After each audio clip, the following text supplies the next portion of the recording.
പിതാവിൻ്റെയും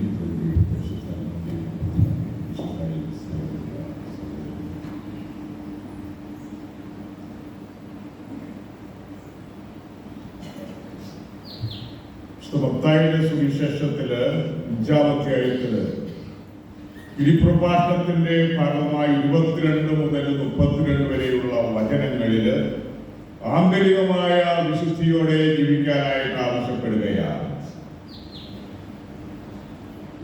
എല്ലാ തിന്മകളുടെയും അടിസ്ഥാനം ഹൃദയമാണ്, ഹൃദയത്തിലെ ദുശ്ചിന്തകളാണ്. ഏത് തിന്മയുടെയും ആഗ്രഹം കുറിക്കുന്നത് മനസ്സിലാണ്. മോഷ്ടിക്കുന്ന ആളാണെങ്കിൽ മോഷണത്തിന് തീരുമാനം ഹൃദയത്തിൽ എടുക്കുന്നു, അത് കഴിഞ്ഞിട്ട് വീട് കണ്ടുവയ്ക്കുന്നു, അവിടെ ചെന്ന് പിന്നെ മോഷണം നടപ്പാക്കുകയാണ്.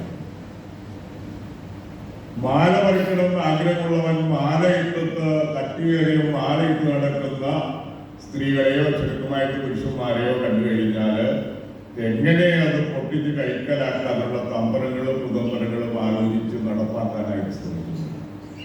അപ്പോൾ സിനിമകളുടെ ആരംഭമല്ല, ഒരു അതിരുമാകുന്നവനും ചെയ്യുന്നത് മറ്റുള്ളവന്റെ സ്ഥലം എങ്ങനെ സ്വന്തമാക്കി തീർക്കാമെന്ന് കരുതി കുറേശ്ശെ കിളച്ച് സ്വന്തമാക്കി മാറ്റുന്നു. പിന്നെ അളക്കുമ്പോഴാണ് അറിയുന്നത് സ്ഥലം കുറവുണ്ട്. ഇങ്ങനെ തിന്മകളുടെ ആരംഭമെല്ലാം മനസ്സിലാണ്, ദുശ്ചിന്തയിൽ നിന്നാണ് ഇതെല്ലാം കടന്നു വരുന്നത്. ഇന്നത്തെ വചനത്തില് ദാവീദിനുണ്ടായ അപജയത്തെ പറ്റി പറയുന്നുണ്ട്. ദാവീദിന്റെ മനസ്സിൽ തിന്മ വരാൻ കാരണം സാഹചര്യങ്ങൾ സൂക്ഷിക്കാനതാണ്. ബത്ശേബ എന്ന തന്റെ പടയാളിയുടെ ഭാര്യയെ കണ്ടപ്പോൾ അയാൾക്ക് ആഗ്രഹം തോന്നി, ദുരാഗ്രഹം തോന്നി, അവളെ സ്വന്തമാക്കാനായിട്ട് തോന്നി. അതുകൊണ്ടാണ് അവളുടെ ഭർത്താവിനെ യുദ്ധസ്ഥലത്തിന് മുമ്പിലേക്ക് പറഞ്ഞയച്ചിട്ട് അയാൾ കൊല്ലപ്പെട്ട് കഴിഞ്ഞാൽ അവന്റെ വിധവയാകും ഭാര്യയെ സ്വന്തമാക്കാം. അതേപ്പറ്റിയാണ് നാഥാൻ പ്രവാചകൻ പറഞ്ഞത്, ആ മനുഷ്യൻ നീ തന്നെയാണ്. 20 ആടുകളുള്ള മനുഷ്യൻ ഒരാളുള്ള ദരിദ്രന്റെ ആടിനെ പിടിച്ചുകൊണ്ടുവന്ന് കൊന്നു തിന്നു.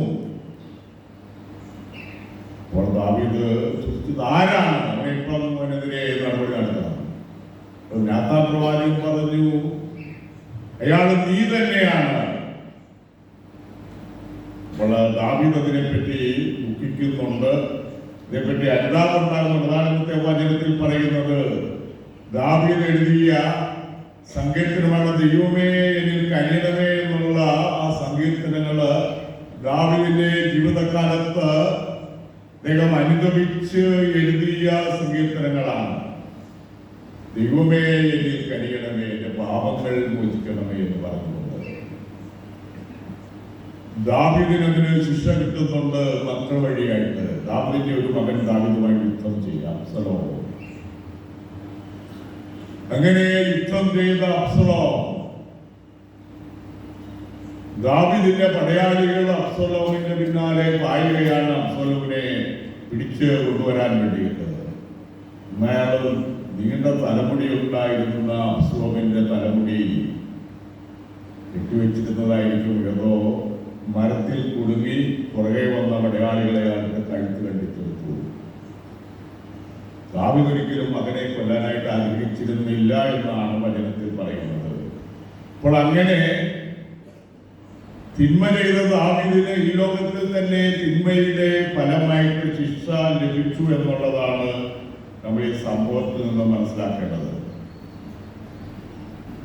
തിമോത്തിക്ക് എഴുതിയ 2-ാം ലേഖനത്തില് 2-22 മുതൽ 26 വചനങ്ങളില് പ്രത്യേകമായിട്ട് ഇന്നത്തെ പറയുന്നത്, വിശുദ്ധ ഹൃദയത്തോടെ കർത്താവിനെ വിളിക്കുക. നിർമ്മല മനസ്സാക്ഷിയോടെ കർത്താവിനെ വിളിക്കുമ്പോഴാണ് വിളി കേൾക്കുക.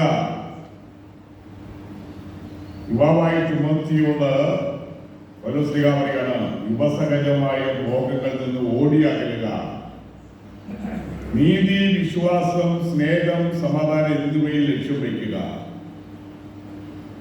മൂഢവും ബാലിഷ്യവുമായ വാദപ്രതിവാദത്തിൽ ഏർപ്പെടരുത്, അവ കലഹങ്ങൾക്കിടയാക്കുമെന്ന് നിനക്കറിയാമല്ലോ. പലപ്പോഴും കുടുംബങ്ങളിലും മറ്റു സ്ഥലങ്ങളിലുമൊക്കെ കലഹത്തിന് കാരണമാകുന്നത് ഇങ്ങനെയുള്ള മൂഢവും ബാലിശവുമായ വാദപ്രതിവാദങ്ങൾ.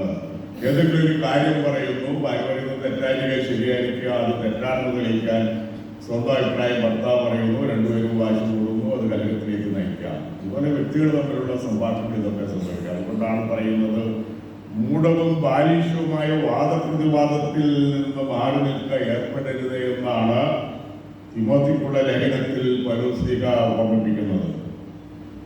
വിശുദ്ധ ഗ്രന്ഥമായ ഉൽപ്പത്തി പുസ്തകം 19 അധ്യായം 1 മുതലുള്ള വരുന്നവരെയുള്ള വചനങ്ങളിൽ സൊദോം ഗൊമോറയുടെ നാശത്തെ പറ്റിയാണ് പറയുന്നത്.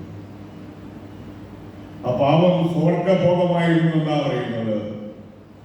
നാം ജപിക്കുന്ന കാലഘട്ടത്തിലും സ്വർഗഭോഗം മാത്രമല്ല, സ്വർഗ വിവാഹമായിട്ട് ഒന്നിച്ച് ജീവിക്കുന്ന ആളുകൾ വെച്ച രാജ്യങ്ങളിലുണ്ട്. ചില രാജ്യങ്ങളൊക്കെ നിയമസാധ്യതയും നിയമത്തിൻ്റെ അത് സമ്മതിച്ചു കൊടുക്കും. അതിന് അനുകൂലമായിട്ട് നിയമങ്ങളുണ്ട്. സിവിൽ മാരേജ് അമേരിക്കയിലെ ചില സ്റ്റേറ്റുകളിലുണ്ട്, വേറെ ചില രാജ്യങ്ങൾക്ക്. നമ്മുടെ ആളുകളോടെ പോകുന്നവരിങ്ങനെയുള്ള പരിപാടികളിൽ ഏർപ്പെടുന്നത് കാര്യമായിട്ടുണ്ടാവുകയില്ല. കാരണം നമുക്കൊരു പരിശീലനമുള്ളതുണ്ട്. അപ്പോൾ ഇങ്ങനെ ആണും സ്ത്രീയും തമ്മിൽ കല്യാണം കഴിച്ച് സിവിൽ മാരേജ് നടത്തുന്നവരുടെ അവർക്ക് അനുവാദം കൊണ്ട് പരിരക്ഷയും എല്ലാ സ്റ്റേറ്റിലും അമേരിക്കയിലെ ചില സ്റ്റേറ്റുകളിലുണ്ട്, യൂറോപ്യൻ രാജ്യങ്ങളിലുണ്ട്. അപ്പോൾ ബൈബിളിൽ ഈ സൊദോം ഗൊമോറയുടെ പാപം എന്ന് പറയുന്നത് ഹോമോസെക്ഷ്വാലിറ്റിയാണ്. അപ്പോൾ അത് തെറ്റാണെന്നാണ് ബൈബിൾ പറയുന്നത്. അതുകൊണ്ടാണ് സൊദോം ഗൊമോറയുടെ നാശത്തെ പറ്റി ഇവിടെ ചിത്രീകരിച്ചിരിക്കുന്നത്. ലോത്തും ഭാര്യയും മക്കളോടും പറഞ്ഞ് രക്ഷപ്പെട്ടതാണ്. എന്നാൽ അവര് രക്ഷപ്പെടാനായിട്ട് ശ്രമിച്ചു. ഒരു കാര്യം കൊണ്ട് പിന്നോട്ട് നോക്കരുത്. ലോത്തിന്റെ ഭാര്യയ്ക്കാണ് അവിടെ എന്താ സംഭവിക്കുന്നത്? ഈ പറഞ്ഞതുപോലെ തീയും ഗന്ധമൊക്കെ നാട് നശിക്കുകയാണോ, നമ്മൾ താമസിക്കുന്ന നാട് അവൾ തിരിഞ്ഞു നോക്കി ഉപ്പുകൂടായെന്നാണ് ബൈബിളിൽ പറയുക. ഏതായാലും 2 മക്കളും ലോത്തുമായിട്ട് അവിടെ നിന്ന് രക്ഷപ്പെടുന്ന രംഗമാണ് ഇവിടെ വിശദീകരിച്ചിരിക്കുന്നത്. പിന്തിരിഞ്ഞു നോക്കിയാൽ ലോത്തിന്റെ ഭാര്യ ഉപ്പുകൂടായി തീർന്നു, അവർക്ക് ശിക്ഷയുണ്ടായി എന്നുള്ളതാണ് ഇവിടെ വിശുദ്ധ ഗ്രന്ഥത്തിൽ ഉൽപ്പത്തി പുസ്തകത്തിൽ പറയുക. ചില ആളുകൾ നമ്മുടെ ബൈബിളിലും നന്മയും തിന്മയും പ്രതിപാദിക്കുന്നുണ്ട്. ഈ മനുഷ്യ ജീവിതത്തിലുണ്ടാകുന്ന എല്ലാ അപജയങ്ങളും ബൈബിളിൽ കാണാം. അതുകൊണ്ട് ബൈബിൾ തിന്മയിലേക്ക് നയിക്കും നമുക്ക് പറയാൻ പറ്റുകയില്ല. ഇക്കാലഘട്ടത്തിലും എക്കാലഘട്ടത്തിലും തിന്മകൾ മനുഷ്യ സമൂഹത്തിലുണ്ട്. അത് ഡിലേ ചെയ്യാനോ വിശ്വസിക്കാനോ എല്ലാ കാലത്തും ഉണ്ടായിരുന്നു, ഇന്നും ഉണ്ട്, നാളെയും ഉണ്ടായിരിക്കും. അതുകൊണ്ട് ബൈബിള് തിന്മകളെ പറ്റിയുള്ള സംഭവങ്ങളെ പറ്റി ബൈബിൾ പ്രതിപാദന വ്യക്തിയെ തിന്മയിലേക്ക് നയിക്കാനല്ല, നന്മയിലേക്ക് നയിക്കാനും അപ്രകാരമുള്ള തിന്മകളുടെ അതിപ്രസരം തങ്ങളുടെ ജീവിതത്തിൽ സംജാതമാകുന്നത് തടയാൻ വേണ്ടിയിട്ടാണ് ബൈബിളിൽ ഇങ്ങനെയുള്ള കാര്യങ്ങൾ പ്രതിപാദിച്ചിരിക്കുന്നത്. മത്തായിയുടെ സുവിശേഷം 5-ാം അധ്യായം 27-32 വരെയുള്ള വചനങ്ങളിൽ അനുദിന ജീവിതത്തിൽ നിയമം പാലിക്കാൻ നിയമം നൽകപ്പെട്ടത് മോശ വഴിയാണ്. തോറ എന്നാണ് നിയമം നൽകിയത് മോശ വഴിയാണ്.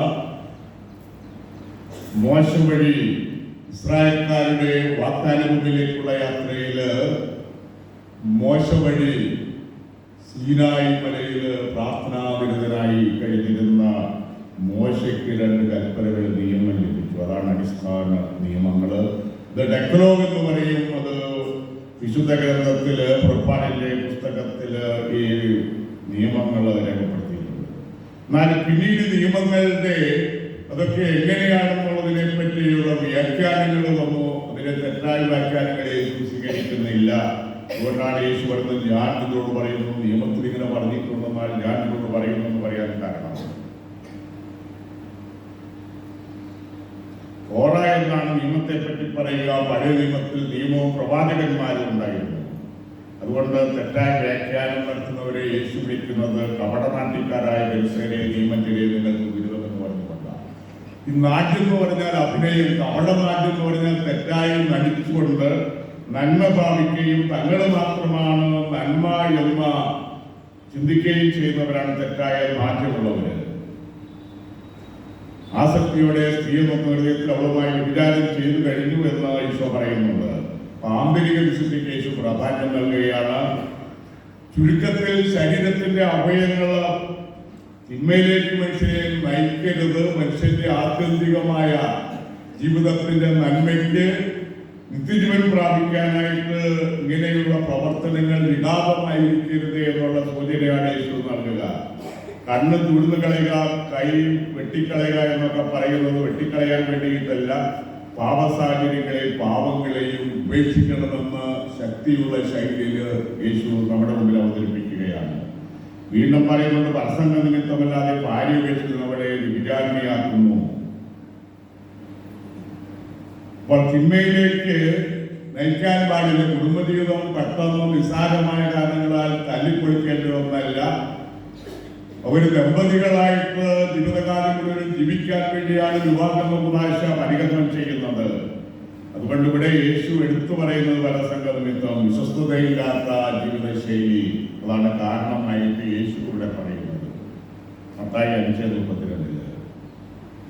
അതുപോലെ തിന്മയിലേക്കുള്ള ആസക്തികളെ നിയന്ത്രിക്കേണ്ടതായിട്ടുണ്ട്. വിവാഹം കഴിച്ചവരാണെങ്കിലും ദാമ്പത്യ വിശ്വസ്തത പാലിക്കാനായിട്ട് കടമയുണ്ട്. കഴിഞ്ഞ ദിവസം പത്രത്തിൽ വായിച്ച് ഓർമ്മിക്കുന്നുണ്ട്. കാമുകിനോടുകൂടി പോകാൻ വേണ്ടിയിട്ട് സ്വന്തം ഭർത്താവിൽ നിന്നുണ്ടായ കൊച്ചിനെ കൊന്നുകളഞ്ഞു. ആദ്യത്തെ സംഭവമല്ല, അത് ചുരുക്കം കേസുകളേ ഉള്ളൂ. അതിനു മുമ്പ് കണ്ണൂരിങ്ങനെ ഒരു കേസ് നടന്നു. അപ്പൊ സ്വന്തം കുട്ടിയെ കൊല്ലാൻ കൊന്നുകഴിഞ്ഞാലും നിയമം പിടിക്കും, ജയിലിലാകും, അറസ്റ്റ് ചെയ്യപ്പെടുന്നൊന്നും ചിന്തിക്കാതെ, അല്ലെ ആ കൊച്ചിനെ വീട്ടിലേക്ക് വിടുക പോലും ചെയ്യാതെ അതിനെ കൊല്ലുന്ന രീതിയിലേക്ക് തിന്മയുടെ ആധിക്യം, അത് അതിന്റെ കാഠിന്യം ഒരു വ്യക്തിയെ നിരാളി പിടിക്കുമ്പോഴാണ് ഇങ്ങനെയുള്ള തിന്മകളുടെ ജീവിതത്തിലേക്ക് വരിക. അപ്പോൾ ചിന്തിക്കാനും ഉള്ള ആ മനസ്ഥിതി, സുബോധം നഷ്ടപ്പെട്ട് കഴിയുമ്പോഴാണ് ഇങ്ങനെയുള്ള കൊലപാതകങ്ങളിലേക്കൊക്കെ നയിക്കുക എന്നുള്ള കാര്യങ്ങളും നമുക്ക് മനസ്സിലാക്കാനായിട്ട് പറ്റും. അതുകൊണ്ട് ദുരാഗ്രഹങ്ങൾ തിന്മയിലേക്ക് നയിക്കുന്നു. ആസക്തികളെ നിയന്ത്രിക്കണം എന്നുള്ള കാര്യങ്ങളാണ്.